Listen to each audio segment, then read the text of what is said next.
empezamos a hacer nada, todo lo que nos juramos ante el altar, el uno al otro. Y entonces por eso nosotros pensamos que todo es ¿qué? Desechable. Ahorita estamos en una cultura ¿de qué? Del desechable. Que no me sirve el celular, pues y compro otro. ¿Por qué? Porque gracias a Dios, económicamente en este país tenemos esa oportunidad, ¿verdad? De que podemos tener las cosas materiales fácilmente, pero igualmente las tiramos. Y entonces empezamos a pensar que las personas también podemos hacer uso de ellas. Si no es lo que yo quiero, pues también lo desechamos. Y eso es lo que pasa con la promesa. Dice que la promesa es un compromiso que nosotros hemos contraído para hacer algo por alguien donde debe de haber rectitud y fidelidad. El Señor, Dios, también se quiso comprometer y hacer una promesa a su pueblo. Y escoge a un hombre llamado Abraham, que dice que era un anciano de 99 años, que estaba casado con una mujer que se llamaba Sara, ¿verdad? Y que esa mujer también era una anciana, y que esa mujer ya se le había ido lo que tienen todas las mujeres, su periodo ya se había ido, y entonces ellos habían esperado tener un hijo, y que nunca llegó ese hijo, ¿verdad? En su edad, ¿qué? De la juventud, que es donde se dan los hijos. Y dice que cuando llega a la ya la ancianidad, el Señor viene y le hace una promesa donde le dice que será el padre de ¿qué? De una generación incontable, como las estrellas del mar, como del cielo, perdón, como la arena del mar. Y ahí nos cuenta, si nosotros hemos venido, ayer nos decía René, se llama el del primer tema que nos dio del amor de Dios. Ahí nos cuenta todo el Génesis en el primer capítulo, todo ahí nos va contando cómo Dios, ¿verdad? Dios se quiere acercar a su pueblo. Se acerca al pueblo de diferentes formas. Todo el Antiguo Testamento está compuesto de una forma que el Señor quiere acercarse con su pueblo. El Señor se acerca a Abraham y le dice: Abraham, tú vas a ser el padre de muchas generaciones. Y hace una alianza de amor con él, un pacto de amor con él. Y empiezan así a llegar los profetas. Y este pueblo de Israel, que es el pueblo elegido, ¿verdad? El pueblo de Israel es el pueblo elegido por Dios. Y este pueblo no era muy diferente a nosotros. Este pueblo también era rebelde. Dicen los españoles, cabeza grande, cabeza dura, ¿verdad? ¿Por qué? Porque este pueblo, cuando le convenía, estaba con Dios y gloria a Dios, aleluya. Y cuando no le convenía, pues hagamos nuestro becerro de oro y fabriquemos nuestro propio Dios, y ese Dios le vamos a pedir lo que Dios no nos está dando. Vamos a leerlo en Ezequiel, apúntenlo si quieren solamente. Y en Ezequiel, capítulo 36, versículo 26 y 28 dice, Ezequiel, capítulo 36, versículo 26 al 28 dice: les daré un corazón nuevo y pondré dentro de ustedes un espíritu nuevo. Les quitaré del cuerpo el corazón de piedra y les pondré un corazón de carne. Infundiré mi espíritu en ustedes para que vivan según mis mandatos y respeten mis órdenes. Habitarán en la tierra que yo di a sus padres, y ustedes serán para mí un pueblo y me tendrán a mí como su Dios. Palabra de Dios. Palabra, Señor. Al profeta Ezequiel Dios le dice que quitará de su cuerpo el corazón de piedra y que pondrá un corazón de carne. Les infundiré un espíritu para que ustedes me reconozcan como su Dios, y yo los voy a tener como un pueblo. Ya, pues el pueblo de Israel feliz, ¿no? Feliz, ¿por qué? Porque es el pueblo escogido que Dios se hizo para él, ¿verdad? Así como cuando nosotros andábamos de novios, ¿verdad? Pues nos sentíamos, ay, bien felices, las escogidas, ay, mira, me escogió, ¿verdad? O a lo mejor el otro, nuestra pareja, a lo mejor también se sentía así, ¿verdad?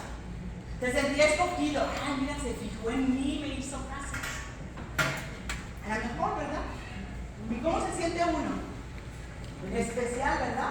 Se siente especial, ¿por qué? Porque me escogió a mí, entre tantas.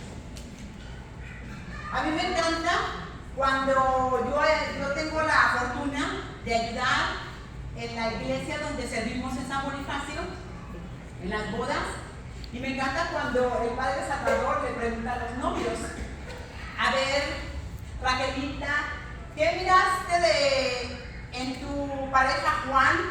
¿Qué miraste en Juan tan especial que tú quieres tener tu vida con él? ¿Sí? Y a veces digo, ¿qué digo, verdad? Y a veces dicen unas preguntas así como bien de risa, ¿no? Pues es que él quiere tanto a mi perrito. Y ya digo, ¿y si se muere el perro? ¿Sí?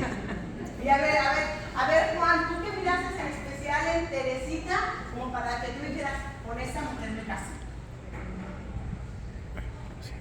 Así se ha sentido el pueblo de Dios, ¿verdad? Especial. Escogió entre tantos pueblos, nos escogió a nosotros para infundir su espíritu, para darnos un corazón de carne. Y yo les decía que este pueblito, este pueblo maravilloso que todos quisiéramos ir, ¿verdad? ¿Sí o no? Todos quisiéramos ir al pueblo de Israel, donde caminó, a Jerusalén, por donde caminó el Señor, ¿verdad? Yes. Todos. Gracias a Dios, ya fui. Y entonces es algo maravilloso, ¿verdad? Poder recorrer esos lugares donde anduvo nuestro Señor Jesús. Y dicen que este pueblo, yo les decía, era un pueblo rebelde. Y en muchas ocasiones se le olvidaba el pacto que había hecho con Dios de ser su pueblo.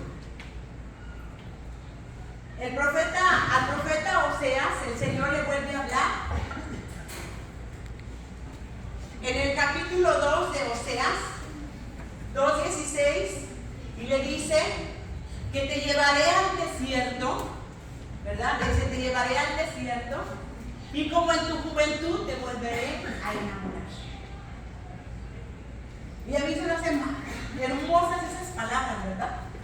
Porque la juventud es donde uno sueña montones de cosas. Y uno sueña con que el mundo es color de rosa, y con que esa persona te va a querer y siempre vas a ser la más feliz. ¿Sí o no? Cuando todos nos casamos ¿qué? Ilusionados, enamorados, felices en nuestra juventud, ¿verdad? Y entonces soñábamos miles de cosas, íbamos a tener hijos, y no íbamos a tener problemas, y todo iba a ser color de rosa. Y pues la vida no es así, ¿verdad? El Señor le dice al profeta Oseas: te llevaré al desierto, y ahí te volveré a enamorar. ¿En el desierto qué hay? Nada, ¿verdad? Hay sequedad, una sequedad tremenda, ¿verdad? Y nosotros también en nuestra vida pasamos por sequedad, donde no miramos, donde hay un poquito de agua, ¿para qué? Para que nuestra sed sea saciada, ¿verdad? Entonces el Señor, como Dios, dice: te voy a llevar al desierto, para que en ese desierto tú vuelvas a tener hambre de mí y te vuelvas a enamorar de mí. Le dice al pueblo: te llevaré al desierto, como en tu juventud te haré que te enamores de mí. Y enamorada, vuelvas a ¿qué? A danzar y a querer caminar conmigo. Y así lo hace el Señor. De una y de otra forma, de miles de formas, quiere enamorar a su pueblo. Pero el pueblo es obstinado en qué? Sí y no, sí y no. Y así vemos todo el Antiguo Testamento, con los profetas y reyes, jueces y todo lo que hay dentro del Antiguo Testamento. Nos hablan de un pueblo que no quiere rendirse al Señor.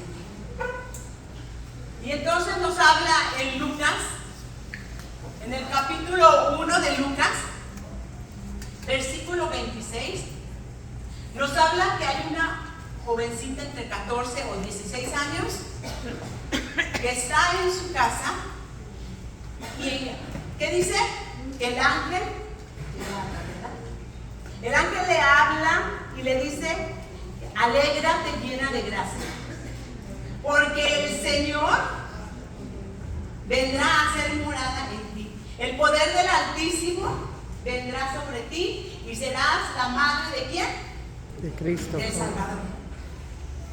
Cuando tuve la oportunidad de ir a Israel, allá a Jerusalén y todo eso, nos llevaron a la casa donde el ángel le habló o se le presentó o como sea a María, ¿verdad? Y es una experiencia bien hermosa. ¿Por qué? Porque imagina, aquí estuvo la madre de Dios. Y dice que Dios en su infinito amor y en su promesa que había hecho de que ese pueblo era el pueblo escogido, y viendo que ese pueblo a través de tantos profetas no seguía fielmente a Dios, entonces ¿qué hizo? Viene a hacerse hombre en una jovencita. Esa jovencita contesta: hágase en mí voluntad. He aquí la esclava del Señor, que se cumpla lo que tú has dicho. Dios, si hubiese querido, se hubiese presentado ya como hombre, ¿verdad? Y sin embargo no.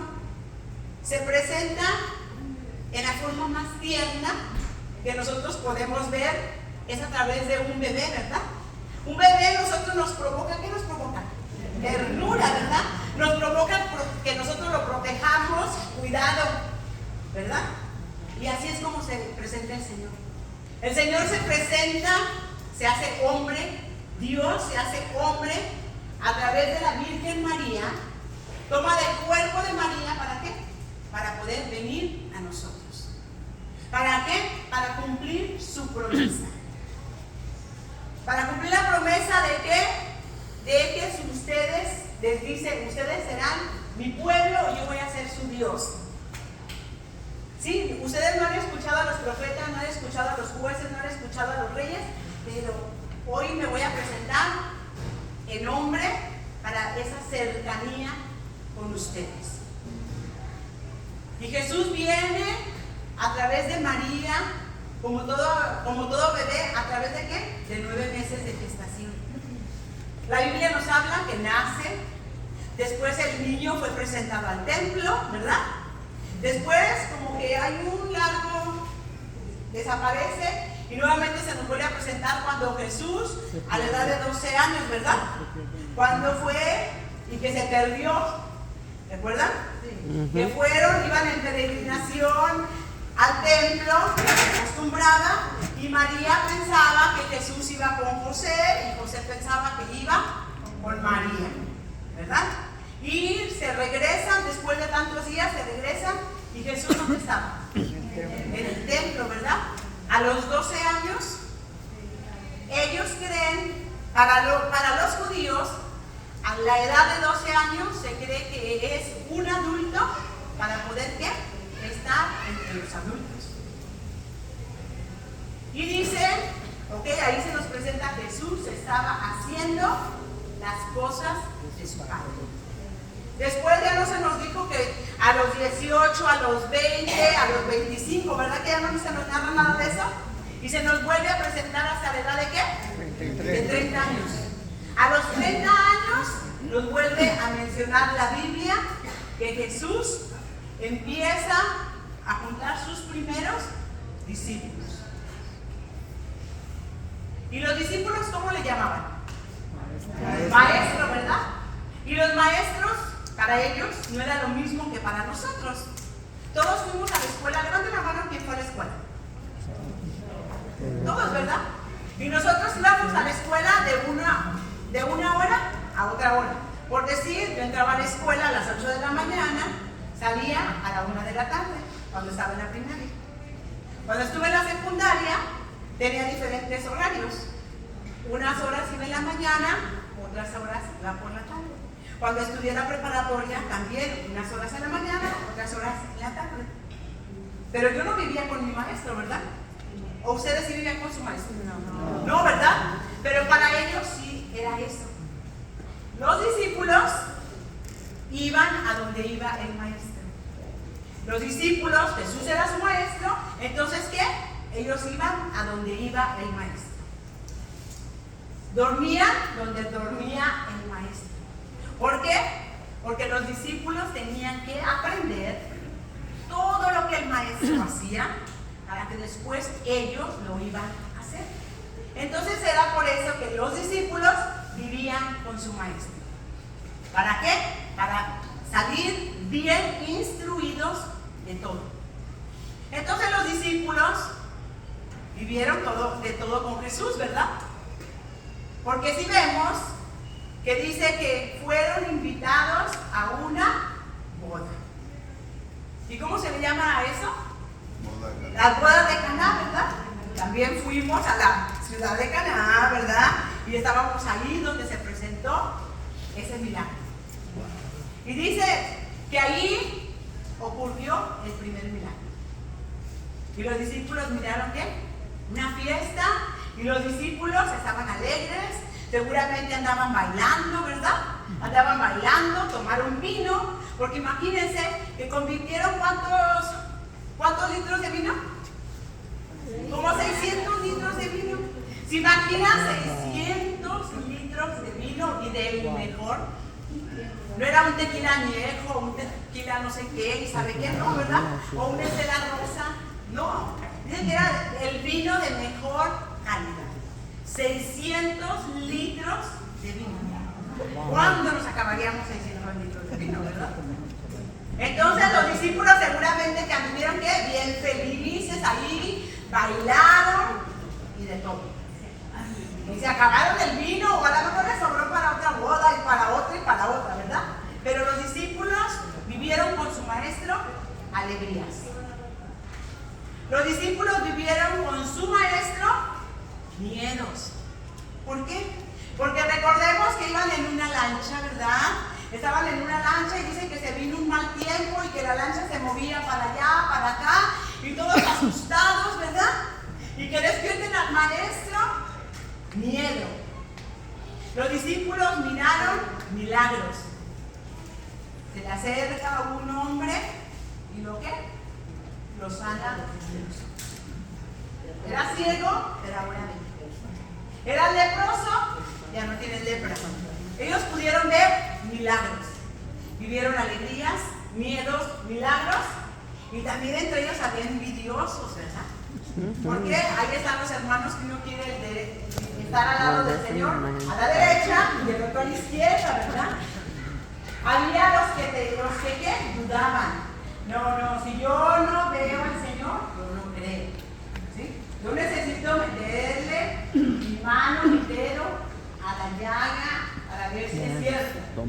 Entonces había alegrías, miedos, envidias, dudas, había de todo, ¿verdad? Entre esos discípulos.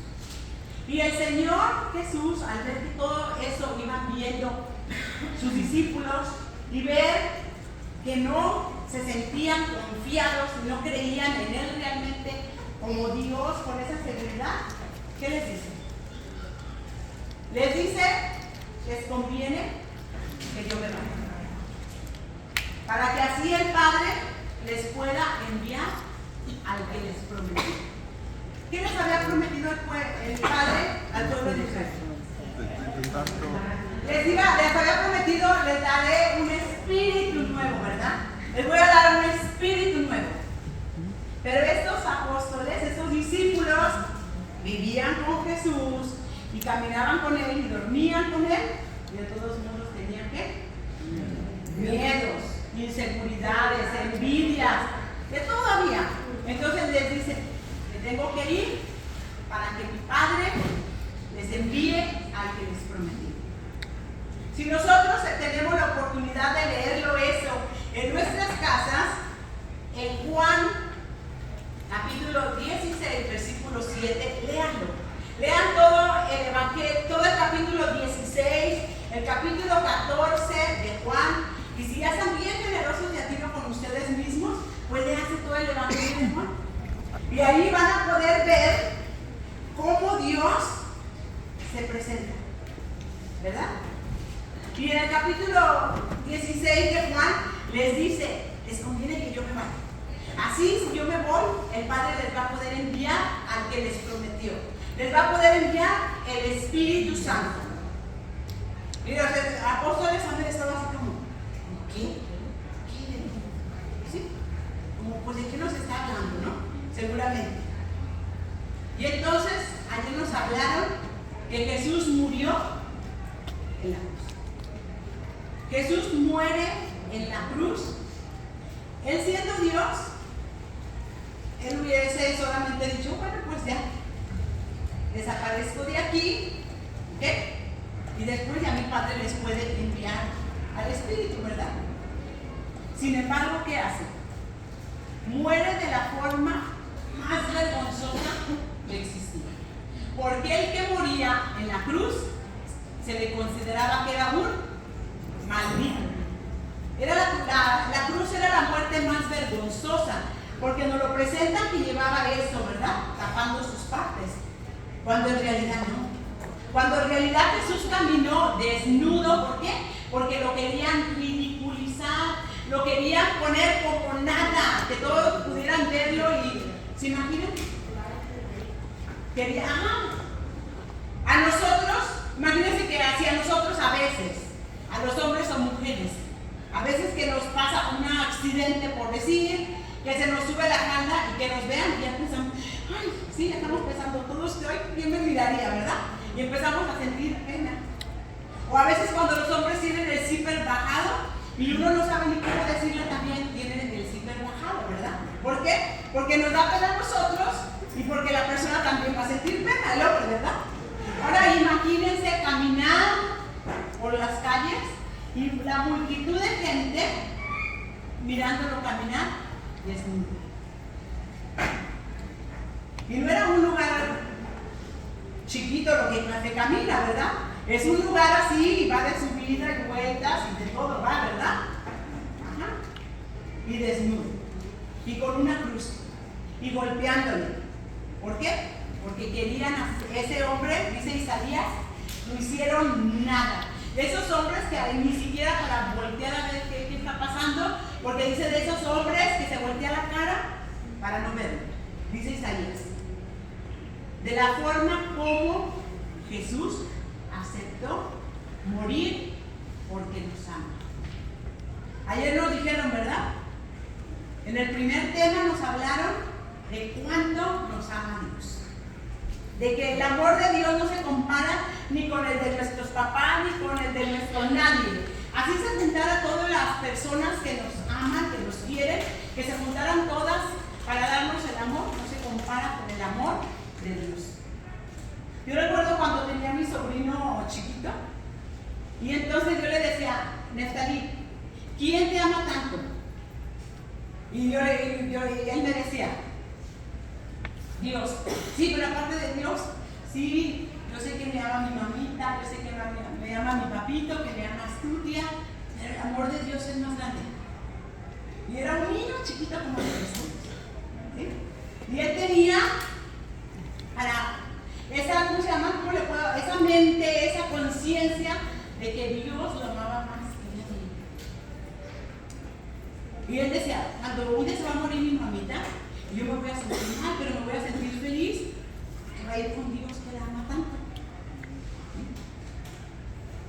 Y entonces, fíjense cómo nos ha amado Dios, que se entregó en la cruz para decirnos que nos ama. Si nosotros no creyéramos del amor de Dios, de su promesa que nos hizo, veamos la cruz y no tenemos ni siquiera el pensamiento para decir que no nos ha amado. Jesús vino y se entregó a nosotros por amor. Viene a cumplir lo que el Padre le había dicho. Viene Jesús muere, pero les había dicho a sus apóstoles, ¿verdad? Al tercer día, ¿qué? Que iba a resucitar, ¿verdad? Y los apóstoles, cuando llevaron al Calvario a Jesús, ¿qué hicieron los apóstoles? Se retiraron, pues que corrieron, ¿verdad? Vámonos y desaparecemos todos, ¿sí? Desaparecemos. Desaparecieron los apóstoles, Todos desaparecieron. ¿Solamente quién se quedó? Juan. Juan. ¿Y quién más? María. Y la Virgen, ¿verdad? Solamente, por eso nos decían ayer, ¿verdad? Que el amor de Dios es bien parecido al de una madre. Porque para la mamá a veces ese es el peor criminal, la mamá siempre va a tener esperanza de ¿qué? De que su hijo va a cambiar y que su hijo va a ser un día un buen hijo. Y así Dios. Dios tiene la esperanza en ¿qué? En que nosotros un día realmente lo amemos o nos dejemos amar como Él nos quiere amar. Y Jesús muere y resucita al tercer día, como lo había prometido. Porque lo que Dios promete, lo cumple. No es como nosotros que prometemos y prometemos y prometemos y no cumplimos. Ay, prometo que ahora sí ya no voy a tomar soda y ahora no voy a tomar esto porque voy a adelgazar, porque estoy haciendo una apuesta de $100 a ver quién me casa y ya no voy a tomar soda. Ay, duró 2 días, 3 días y luego, ay, con el pozole una soda. ¿Te traes una soda para comer pozole? Sí. ¿Y a dónde quedan las promesas? A un lado, ¿verdad? Pero Jesús no. Jesús lo que prometió, lo cumplió. Resucitó al tercer día. Cuando resucita, se les aparece a sus apóstoles, ¿verdad? Y les dice: no se aparten de Jerusalén. Quédense en Jerusalén hasta que mi Padre les envíe al que les prometió, al que los llevará a la verdad absoluta. Quédense en Jerusalén, quédense ahí. Y los apóstoles eran miedosos, sí eran miedosos, pero por lo menos fueron ¿qué? Obedientes. Fueron obedientes y empezaron ¿a qué? A reunirse. ¿Han visto unos pescaditos que se usan como para las iglesias, verdad? Que son unos pescaditos. Bueno, la forma que ellos hacían para poderse, eran como claves para decir dónde se iban a reunir. No lo decían abiertamente, así como nosotros. Ustedes que vinieron al retiro, seguramente le dijeron a su familia: voy a ir al retiro por 2 días, va a ser en la iglesia de Santa Marta y allí voy a estar, ¿verdad? Yo creo que todos le avisaron a su familia, a sus amigos, a quien ustedes hayan querido, le avisaron, ¿verdad? Que iban a estar aquí. Nosotros tenemos las puertas cerradas y las cortinas cerradas, no por miedo, ¿sí? Sino porque para no distraernos, porque hay actividades afuera. ¿Sí? Entonces por eso tenemos cerrado, no por miedo como los discípulos. Los discípulos sí tenían miedo. Entonces ellos ¿qué hacían para decir, ok, nos vamos a reunir en tal parte? Hacían la mitad del pescadito. Y entonces otro que también formaba la otra mitad. Y entonces era como ¿qué? Un pescado. Como un camino para decir dónde era, donde se iban a reunir. Y así era la forma donde llegaban ¿a qué? A la reunión. Pero no andaban a voz santa: hoy me voy a ir a retiro a Santa Marta, para que todos sepan. No, ¿verdad? Ellos bien ¿qué? Temerosos. Si con Jesús tenían miedo, ahora imagínense cuando miraron lo que le pasó a su maestro, pues han estado pero súper con un mega miedo, ¿verdad? Aterrorizados, ¿verdad? Es como cuando a mí, una amiga que me estaba enseñando a manejar, ay sí, pues de a cierta distancia me llevaba el carro. Ya nomás miraba todo el montón de carros así, ay, ¿sí qué hacía? Le decía, no, ya no puedo manejar. Me bajaba y ya me iba de pasaje. ¿Por qué? Porque no he logrado vencer ese miedo. Ese miedo que no me deja avanzar a otro paso. Entonces seguramente que los discípulos estaban así, atemorizados, con miedo, pero obedientes, se quedaron en Jerusalén. Se quedaron en Jerusalén hasta recibir lo que les había prometido Jesús. Y en el capítulo 2 de Hechos de los Apóstoles, capítulo 2, versículo del 1 al 4, se las voy a leer. Capítulo 2 de Hechos de los Apóstoles,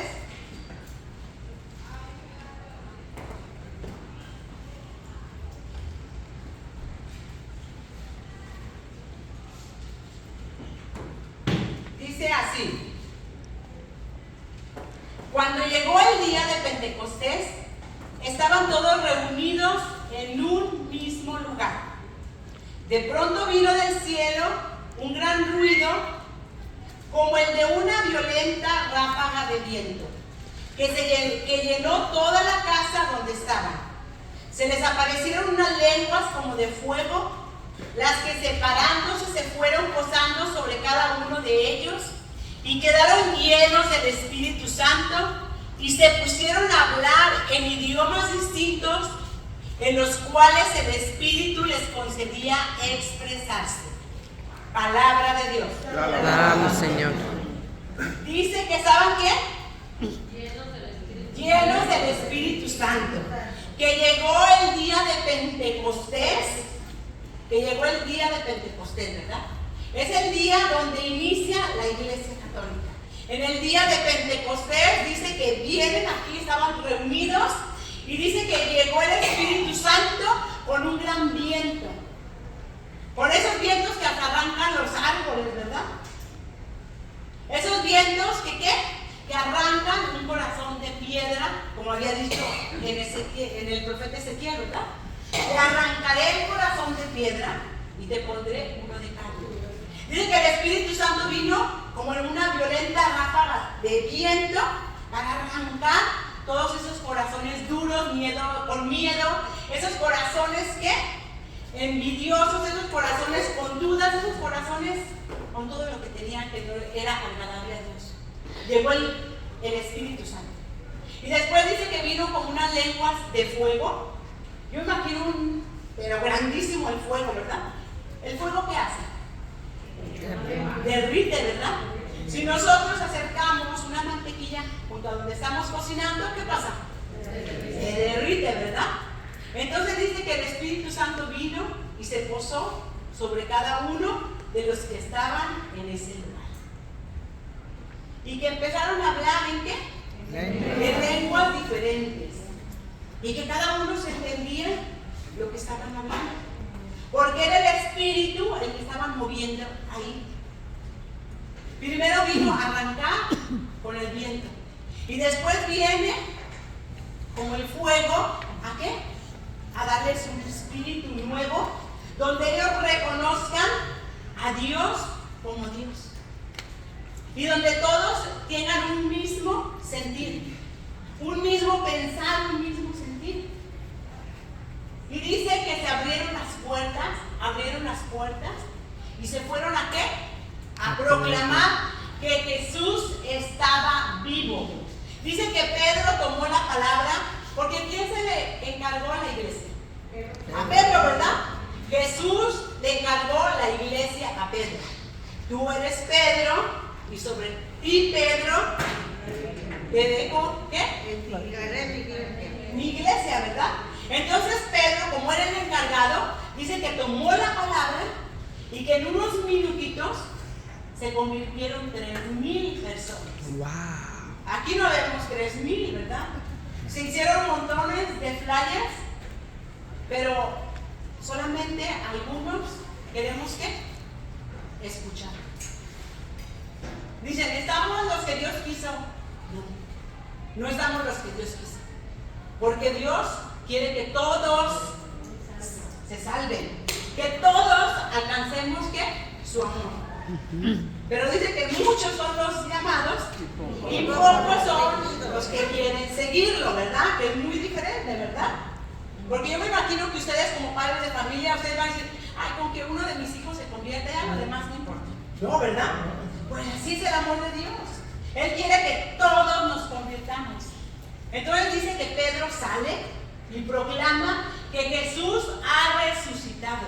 Jesús está vivo. Jesús me ha dado una nueva vida, me ha dado la libertad. De ese Pedro miedoso ahí que se andaba escondiendo entre el fuego, ¿verdad? Que tú no eres el que andaba con ese. No, yo no soy. Sí, pero si se oye con tu acento sinaloense. No, hombre, ¿verdad? Sí, lo descubrieron, ¿verdad? Lo descubrieron que era Galileo, ¿verdad?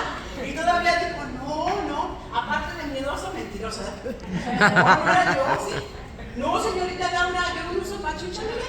Sí, yo no soy, era mi hermano, ¿verdad? Pero dice que cuando llegó el Espíritu de Dios a su vida, salió, se le quitó el miedo, se le quitó ¿qué? La cobardía y sale a decir que Jesús está vivo. Jesús ha resucitado, Jesús prometió que nos iba a enviar su Espíritu y nos lo ha enviado.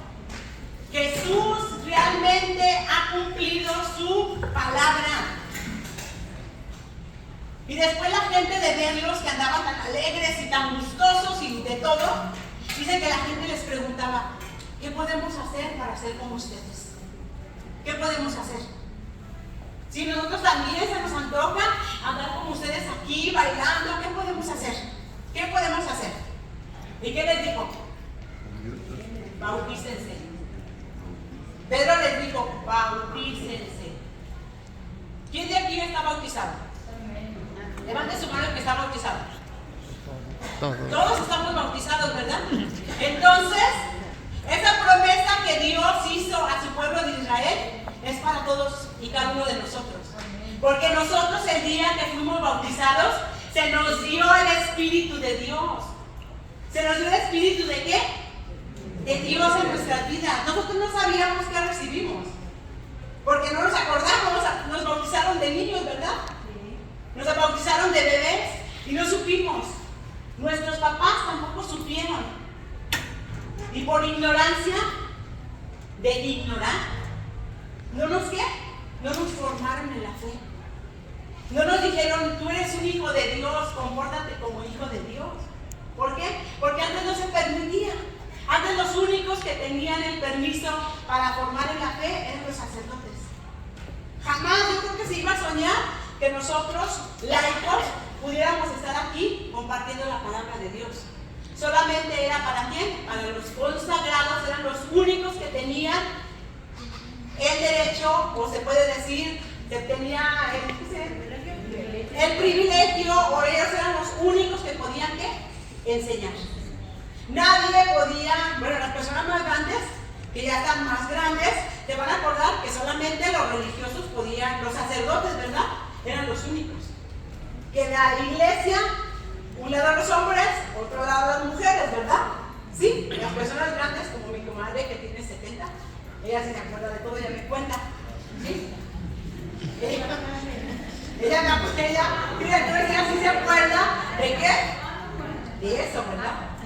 Pero ayer nos hablaron que en el Concilio Vaticano se nos da ¿qué? Esa oportunidad. En el Concilio Vaticano II, que fue en 1962, que el Papa Juan XXIII, viendo que todos nosotros como bautizados, que nosotros está el Espíritu de Dios, entonces nosotros también tenemos ese derecho de ¿qué? De proclamar a un Dios vivo. Y es por eso que nace esta renovación, ¿verdad? Y a través de esa renovación nos permiten a hombres, mujeres y niños poder ¿qué? Servir al Señor. Es por eso que nosotros estamos aquí compartiendo que Jesús ha resucitado en nosotros. Que nosotros tenemos el Espíritu de Dios y a través del Espíritu de Dios es que nosotros venimos ¿a qué? A invitarlos a ustedes. Y si no sabían que el Espíritu de Dios está en ustedes, y si ya lo sabían, pero no sabían ni para qué servía el Espíritu de Dios, el Espíritu de Dios nos hace ser hijos de Dios. Amén. Nos hace ser hijos y herederos de su reino. Amén. Pero así como hijos, nos hace también, como San Pablo decir, ya no sé si yo vivo en mí o es Cristo que vive en mí. Ya no sé si quiero vivir o si quiero morir, porque si vivo, vivo para Dios, y si muero, muero para Dios. Ya no sé qué cosa me conviene, cuál de las dos cosas me conviene. Ya no sé qué es lo que me conviene, si vivir o morir. Pero lo que sí sé es que quiero que Dios viva y habite en mí, que Él sea quien more y quien obre en mí. Y es por eso que nosotros estamos aquí diciéndoles a ustedes. Ustedes tienen ese Espíritu de Dios, el Espíritu que nos hace clamar Abba Padre. 14 dice que a todos los que guía el Espíritu de Dios son hijos e hijas de Dios. Nosotros tenemos el Espíritu de Dios. Esas promesas que se hicieron hace miles de años al pueblo de Israel, esa promesa es de nosotros. ¿Por qué? Porque nosotros hemos recibido el Espíritu de Dios cuando fuimos bautizados. Nosotros somos hijos de Dios. Nosotros somos herederos ¿de qué? De su reino. Pero como hijos debemos de comportarnos. El hijo de un rey de la tierra, vamos a llamar al príncipe William, ¿verdad? Porque el príncipe no quiso, ¿verdad? Seguir esa línea. Pero el príncipe William, ¿cómo se comporta? Como un príncipe, ¿verdad? Se comporta como un príncipe, ¿verdad? Siguiendo todos los prototipos de un príncipe, ¿sí? El protocolo, todo tiene que seguir, ¿verdad? ¿Por qué? Porque él es hijo ahora de un rey, ¿verdad? Que es un rey de la tierra, pero dentro de esa tierra, pues él tiene que seguir todo lo marcado, ¿verdad? Y se comporta como él. Si un hijo de la tierra se comporta bien, imagínense que miráramos al príncipe William, ahí todo borracho. ¿Se imaginan? Que iba rápido, ¿verdad? Las publicaciones por todo Facebook, todos los medios de comunicación. El príncipe William dio un mal comportamiento, ¿de qué? Con su alcoholismo. ¿Sí? Ya no hay que irnos tan lejos con el príncipe William. Solamente Alejandro Fernández. ¿Cuántas veces lo publican dando sus conciertos en mal estado? ¿Sí? Y dicen, ¿qué dicen? Que es una vergüenza, ¿verdad? Que su público merece respeto, que la gente paga para ir a verlo cantar, no para ir a verlo caerse, no para hacer ridiculeces, ¿verdad? ¿Sí? Y es el hijo de un cantante nomás. No es rey ni es nada. Bueno, sí cantaba la del rey, que era de José Alfredo Jiménez, ¿verdad? No era de él, ¿verdad? Pero se debería de comportar con qué? I'm drinking Motrin. Con rectitud, ¿verdad? ¿Tienes agua? Ahora imagínense nosotros cómo nos debemos de comportar. Como hijos del rey. Y nos comportamos. ¿Tú quieres algo para dolor? Pero nosotros no estamos llamados para comportarnos, a veces sí y a veces no, ¿verdad? Ni que fuéramos la canción, ¿verdad? A veces sí, a veces no. No, ¿verdad? Nosotros somos llamados a comportarnos siempre como hijos de Dios. A comportarnos como el Espíritu de Dios se debe de comportar. Si nosotros decimos que tenemos el Espíritu de Dios, nos debemos de comportar como hijos de Dios. Que seamos testigos de que Dios habita en nosotros. Que seamos testigos. Y que también los que nos vean puedan decir, ¿qué hiciste? ¿A dónde fuiste? ¿Sí? ¿Por qué te miro tan feliz? ¿Sí? Porque antes eras tan mal hablada y ahora no dices ni una mala palabra. Porque antes te gustaba el chisme ahí, te metías así como que no querías y así ya te ibas metiendo y ya te he mirado como que te haces a un ladito y ya no participas en los chismecitos groseros. Oye, ¿qué hiciste? ¿Qué hiciste? Que antes tenías un genio que, ay Dios mío, hasta daba miedo acercarse a ti a hacerte una pregunta. ¿Qué hiciste? Que antes eras un mujeriego y que tu esposa ya no le daba ni, ay Dios mío, ni ahora con Juan me está engañando, ¿sí? ¿Qué hiciste?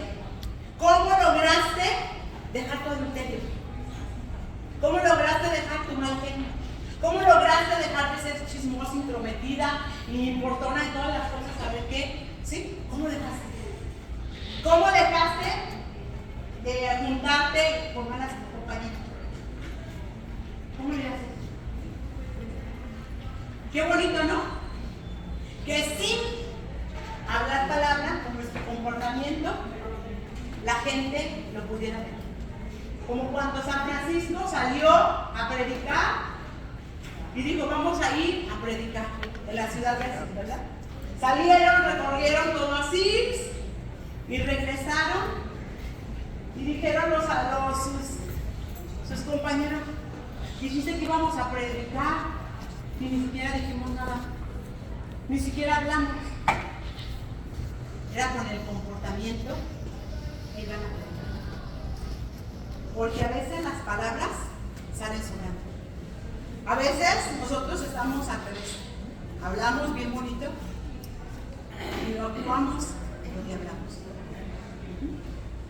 Jesús dice que hablaba como quien tiene que autoridad, porque Jesús vivía lo que hablaba. Y San Pablo nos lo recalca en la carta a los Gálatas, ¿verdad?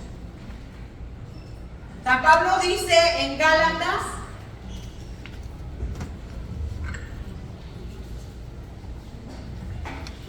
en la carta de los Gálatas 2:20, nos dice que el Espíritu de Dios se nos dio a nosotros, no solamente para que nosotros supiéramos, tenemos el Espíritu de Dios. No. Dice que el Espíritu de Dios se nos dio a conocer a nosotros para que nosotros vivamos bajo la gracia del Espíritu Santo. Que nosotros queremos que gustemos de vivir como Dios quiere que vivamos. Nosotros no tenemos una fe a ciegas. Ayer les hablaron de la fe, ¿verdad? Sí. Pero ténganlo por seguro que nosotros no caminamos a ciegas. Nosotros ya llevamos un camino que hicieron esos apóstoles. Un camino que han hecho los santos, ¿verdad? Porque los apóstoles sí caminaron a ciegas. Nosotros ya no caminamos a ciegas. Nosotros ya vemos, mira, este creyó y se le cumplió.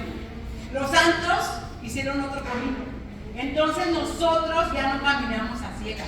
Nosotros ya caminamos con una fe, con bases, con una fe, con un camino ya un camino parejo, ¿verdad? Entonces, esa es. La promesa de Dios es para ti y para mí. Pero está en nosotros si nosotros realmente queremos vivir como hijos y herederos de Dios. O solamente nosotros queremos vivir, a veces sí, a veces no. Había un hombre que tenía 3 hijos. Y ese hombre era muy rico, ¿verdad? Y en ese hombre, por herencia, tenía un anillo. Y ese anillo se le daba, ya cuando el hombre iba a morir, cuando el padre de familia iba a morir, se lo heredaba a su hijo que se hubiese portado mejor. Al hijo que fuera respetuoso, que fuera responsable, que fuera el mejor hijo. Y ese hombre tenía 3 hijos. Entonces él miraba que esos 3 hijos, los 3 eran iguales. Los 3 eran responsables, los 3 eran amorosos, los 3 eran igualitos de portados. Y entonces él estaba con un gran dilema, ¿verdad? ¿Qué voy a hacer? ¿Qué hago? Si mis 3 hijos se portan igual, ¿qué voy a hacer? Porque si se lo doy a uno, el otro se va a sentir mal, ¿verdad? Y el otro también se va a sentir mal. Entonces, ¿qué hago? Entonces, en ese pueblo había un joyero. Y a ese joyero lo hizo llamar. Y le dijo, quiero que me hagas otros 2 anillos igualitos que este anillo. Pero quiero que sea un secreto. Que tú me prometas. Fíjense, una promesa, dice que es fidelidad, ¿verdad? Quiero que me prometas que a nadie le vas a hacer saber que hiciste 2 anillos y que este. Sí, está bien. El joyero se llevó el anillo y regresó al tiempo y el Señor no sabía ni cuál era el original, de que los hizo idénticos y no sabía cuál era.